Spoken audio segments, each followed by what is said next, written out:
Welcome to the Busy Pastor Podcast. If you're interested in leadership and ministry coaching, go to busypastor.org/coaching. Join the Busy Pastor community today by going to busypastor.org, filling out the form, and you will receive more free resources, starting with our Fab 5 resource, helping you determine the 5 things only you can do. Episode 32 of the Busy Pastor Podcast. Thanks so much for tuning in. Welcome to all of our new listeners. And for the next several episodes, we're going to be talking, Trent, about small group ministry. And so let's get right into it as always. Tell me about your journey into small groups, because I think this is an important discussion piece right from the beginning to hear your heart behind it. Yeah, I guess it was 1999 is kind of when I first started in ministry. And so felt that call, wanted to start serving. And so I was asked to lead an 8th grade boys Sunday school class. And so Were you in college at the time? I had just graduated, okay. So fresh out of college. And so jumped into that. And of course, it's like 8:30 in the morning.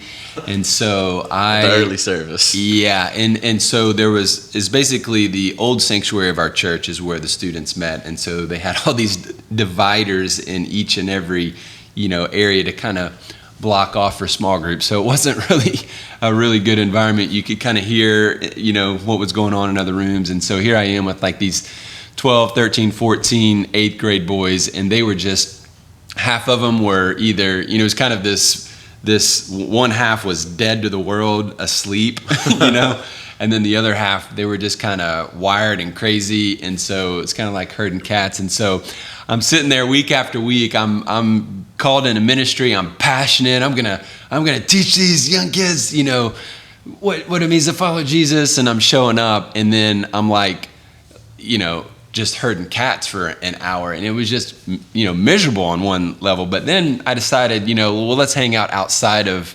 this Sunday school class. And so I would have them over to my house, and we would go meet at places to grab dinner or lunch or whatever. And then at my house, especially the first time we did it, we were playing outside, we were playing basketball outside, then we came in and we ate, and then we got done more hanging out at my house that night, in those 2-3 hours than we did in an entire year of that Sunday school time. And so, inside, I didn't really know what was happening outside the church world at that time, but small groups were just really kind of taking off in other parts of the country. But in my mind, I was like, there has to be a better way, to do this. And so I think the first book I really picked up that really opened my mind up to this was Doug Fields' books, Purpose-Driven Youth Ministry. And so that became, at that time, kind of my Bible for youth ministry and what I was going to do and kind of how I was going to do it. And so really the idea of what small group could be really was birthed in that. And then just kind of going from there, into seminary, studying other churches that were doing small groups well. Jim Putnam, we've mentioned him before, right. Was influential in how to really structure small groups. And so really it just kind of comes down to what the Bible says and the model of Jesus.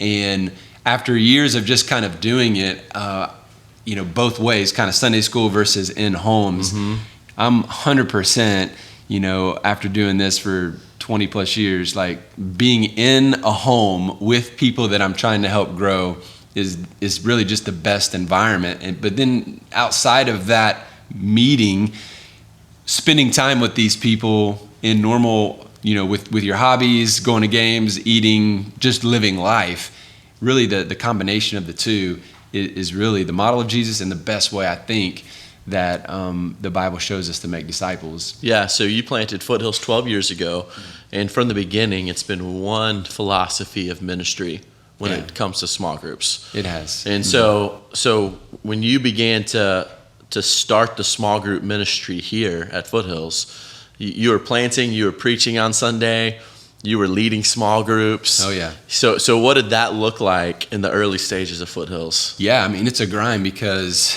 you're making Sunday happen, but then you're also leading a small group. We had ours on Wednesday nights.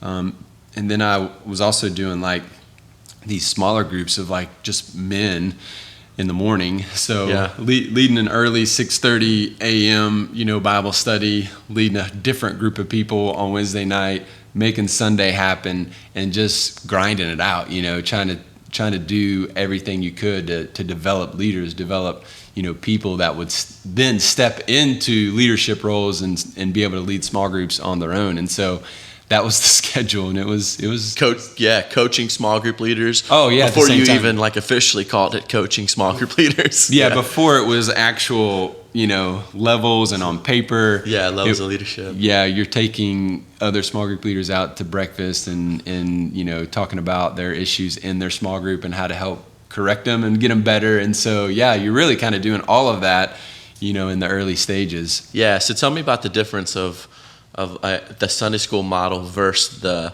small group model. Yeah, well, I think the Sunday school model is more of an educational based, model where someone stands up in front of a group, they sit down, and then they listen to a lecture. And so I think that model is just not as effective as sitting in an environment that is, after maybe a meal or at least some coffee, and you're sitting around on comfortable couches in somebody's living room, where you're actually engaging in conversation, reading the Bible, asking questions. To me, it's just more effective. And then just ultimately, that's what Jesus did, right? Jesus was with these 12 guys in a relational environment. Yes, he had his large group ministry where he was teaching to, the masses and doing ministry to the masses, but then he always retreated with those 12 guys to debrief, to talk through, ask questions and teach them further. And he was always asking them questions, and they were always in this dialogue. And so really he models that to us. And so I think that's ultimately what drove us to that model. I think the experience that I had of just developing small groups and kind of thinking back to those older days just showed man, this is what's working, this is what's effective. Yeah. This is where the fruit is, and ultimately it's an environment that leads to growth, and it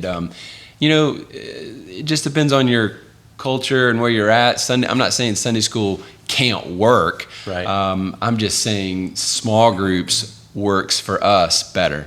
Yeah, it does. And for us, small groups being the emphasis on, relational discipleship, as you mentioned, as opposed to a more education-based. Yeah. And not saying that there aren't places for that in the life of our church, but the alignment of our ministry under our mission statement really fleshes out in small group environments. Yeah. And so our mission statement, our vision statement at Foothills Church, the mission statement is the Great Commission, right? The vision statement, how we accomplish the Great Commission in our context is Foothills Church exists to develop mature disciples of Christ in relational environments. And so let's talk about relational environments. Okay. What is a relational environment? How do we define it in our context? Yeah, well, there's going to be various aspects of relational environments. So, you've got Sunday morning experiences where you're trying to make relational. So how do you make Sunday morning relational when, you've got hundreds of people that are just coming and sitting and listening, to music or listening to a sermon? Well, there are a lot of ways. There are ways where you can include food. You can include coffee to start out the day, which congregates people and gathers people before the services and after the services.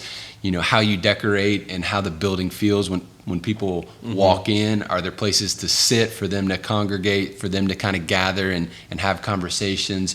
Do you have a ministry, of first impressions, or, this guest services ministry that is, stirring up conversations as people walk in, making people feel welcome and truly having that at a high level so that people are engaged? And then, even from the stage, are the people who are speaking from the stage, whether it's the, musicians or worship pastors, the main teacher, the guys that are emceeing the day, giving announcements, are they relational in a sense as well? Or do they come across as very stoic and rigid and boring, or do they come across authentic and real and engaging?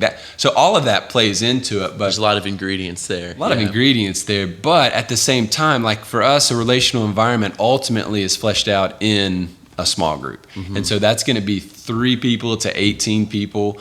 That's a huge marker for us. Once you get to 18, the leader starts to lose touch with everybody. Yeah. Really, Jesus had 12. So after 12, we start to lose touch, I think. And even we're not Jesus, so I would start to lose touch even smaller.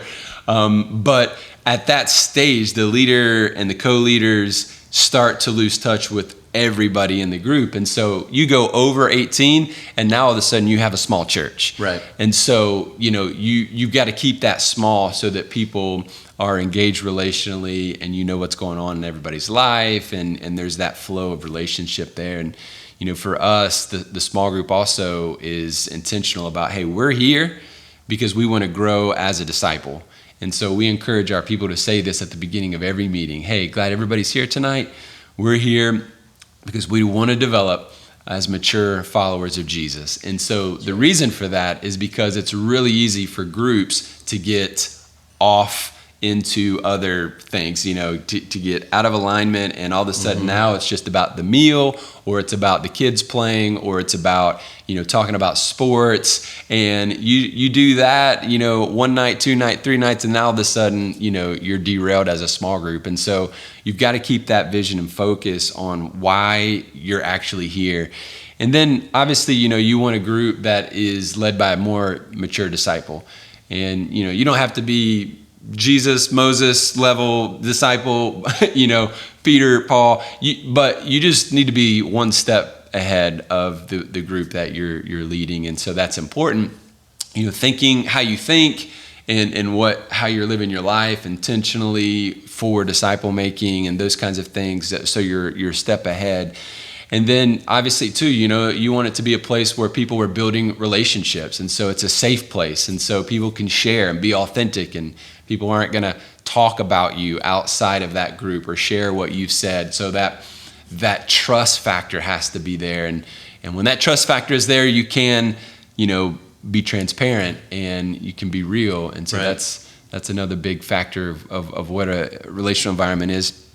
And then last couple is just, this is a place where pastoring happens, so there's accountability, there's encouragement, there's teaching from this small group leader and the co-leader and their spouses. So it's right. You've got 4 people that are intentionally, leading this group together, and they're shepherding, pastoring, encouraging, teaching, and this is where, a huge part of our ministry is happening. And so they don't have to rely on, staff and this person and that person to answer all their questions and to have all their needs met. No, they're doing that together, which, we really think is biblical. And then, finally, it is a regular meeting. So it's not like, hey, whenever we can find the time, let's get together. No, this is happening every week at this time, rain or shine. If you show up, we are going to gather. And so at the beginning of that, we're saying,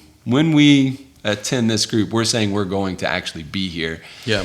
So all of those factors are a big part that really give health and give structure behind groups that we've seen flourish. Yeah. And so continuing this discussion, I think the why behind the relational environments is important for pastors and those who are thinking about small groups and trying to make their small groups better at their church, or maybe even going from, as you mentioned earlier, the educational model now more towards the relational discipleship model. And so let's spend the rest of our time in this episode talking about the why of relational environments. And we teach this at our class that we call Base Camp. I mean, our Base Camp is our membership class, right? We've said it on this podcast a lot. We call our members partners. So we're giving this stuff to our people day one. And so let's talk about the why behind relational environments for a little bit. Yeah, well, as we've mentioned, first of all, Jesus did it this way. So he was in relationship. First and foremost. Intentionally with 12 men. And so he did it this way. But then also God created us to be in relationship, right? It's not good for man to be alone. And so we need relationships in our life. We need relationships to grow. And so as a result, God, brings us together in churches. And so we're created this way, and we need these relationships really to succeed as Christians.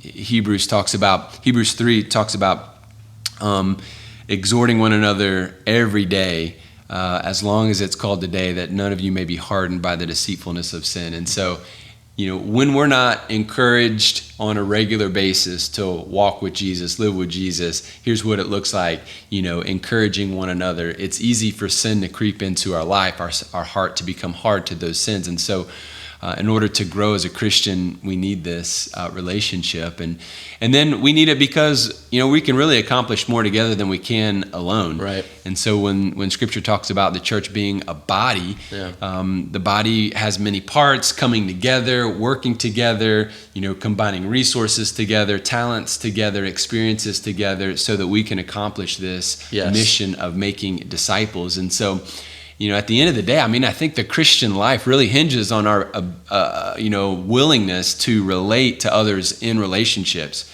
Because when you look at Scripture, it really all boils down to, how are we dealing with other people in our life? Right. All of the fruits of the Spirit, right? Right. Love, joy, peace, patience, kindness, goodness, faithfulness, gentleness, self-control. All of these are relational aspects of our faith. And so patience with who? Other people. Kindness towards who? Other people. Goodness towards who? Other people. So all of these factors are, how are we relating to other people? And so if we're going to grow as a disciple, we have to relate to other people in healthy ways, growing ways, like Jesus is calling us to. I love Micah 6:8, which says, He has showed you, O man, what is good, and what does the Lord require of you? Great question. And the response is to act justly, love mercy, and walk humbly with your God. So we know, act justly towards who? Well, towards others. Love mercy towards who? Others. And then to walk humbly with God. So it's that love God, love others, perspective that Jesus gives to us with the great commandment. And so this is what it really means to grow as a disciple, to be able to love your neighbor as yourself. The new command that Jesus gives to us is to love one another. Yeah. And so everything that we do, you really falls back on how we're relating to other people. So, are we forgiving other people? Are we treating people with respect? Are we actually being kind towards other people? Are we encouraging other people when they are struggling? All of these things are relational, issues. And so, when we come to church with this mentality that we come and we sit and then we go home and we live our life, and the people that we do life with aren't the people who we go to a church with, then there's something missing there, and so there needs to be a little, some cohesion to the fact that we are living life with these people who we're on mission with, and we're helping each other grow relationally in our love for Christ, which then fleshes itself out practically with how we're treating other people around us. Yeah, and I think that's so important. Just to recap here, because I do have one final question I want to ask you. But as we talk about small group ministry being relational discipleship and doing life together you mentioned homes a moment ago. Yeah. In our context, that's where they're going to happen. When we were in DC, they happened in restaurants and people lived in 300 square feet. You can't even get 5 people into that. And so whatever context you're in, but the purpose is relational discipleship. And when it comes to the demographic of a small group, this is my question here, is how do we do it, and what do you think is best when it comes to male or female groups or mixed gender groups or life stage groups? Are we trying to get people together all in a demographic? Because I hear this question a lot. Yeah, it's a great question. Yeah, all that I'm on board with, but then how? Yeah. How are you actually pushing play on these things and making it happen in life of your church? Well, when it comes to students, I think it's important that students, middle school, high schoolers, are gender, guy, girl groups, and then the easiest thing is just the grade. So that simplifies it. I think most people do that. When it comes to adults, I think the best way is really just kind of some diversity there. So our groups are going to have single people and married people. Most of the time, human nature is to kind of gather with people in your life stage, and so there's a lot of there's a lot of good things that come out of that. We encourage older people, though, to actually lead those groups. So if you've got a bunch of 30-year-olds with young kids, I think it's important that you have a 40-year-old or even older like leading that group, because they've been there, they've done that, and that's like best case scenario in my mind. However, at the same time, we encourage our groups to very regularly divide guys and girls, like men and women. And that's important. I think the men need to get together and talk about serious men issues. Women need to get together and talk about serious women issues. And so it's not, I don't think that the answer is to just do men's groups or just do women's groups. I think you can have guys and girls together, singles and married, and then separate on a regular basis, right, to be able to meet those needs and have those deeper conversations that sometimes women aren't going to have, obviously, in front of other men. Yeah, and vice versa. Absolutely. And, just one thing to add to that I've seen in kind of church research, and even at our church as it's grown, is that the larger the church gets, there seems to be a need for, as the kind of the word you used a moment ago, was a diversification of groups. And so instead of one single lane of this is how we're doing it, you're beginning to add more and more and more. And that reminds me, in the early stages, we didn't really have the option to say, hey, we're going to have this group in this area of our city and that area of our city. Right. But now as we've grown, that has been a huge, I think, beneficial thing, is that now we can say, okay, this group meets in Knoxville, this group meets in Maryville, or even West Knoxville and, West Maryville, to kind of give people less drive time and more people who are actually in that community together, which has been extremely helpful as well. Yeah. So small group ministry, we think is an incredible way to intentionally make disciples. And I think this is a great conversation to have as we continue to think about small group ministry. In our next episode, we will continue to flesh this out, talk about the ingredients of our small groups, a little bit more practical in the details, in the weeds.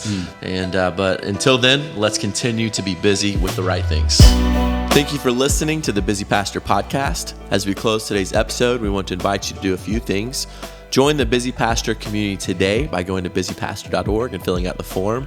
You'll receive more free resources, starting with our Fab 5 resource, helping you determine the 5 things only you can do. Follow us on Instagram and Facebook at Busy Pastor. If you like today's episode, subscribe to The Busy Pastor and leave us a review wherever you get your podcasts. For more resources, join the Busy Pastor community by going to busypastor.org. The Busy Pastor podcast is produced by Andrew Lindstrom, video production Jake Tipton, audio engineer Brian Papick, music by Brandon Sharp, and graphics by Zach Shaddix. See you next week. Until then, let's be busy with the right things. Thank you so much for tuning into our YouTube page. Hit subscribe, share it with your friends, and don't forget to comment below. New episodes come out every Thursday. For more content and to join the Busy Pastor community, visit busypastor.org.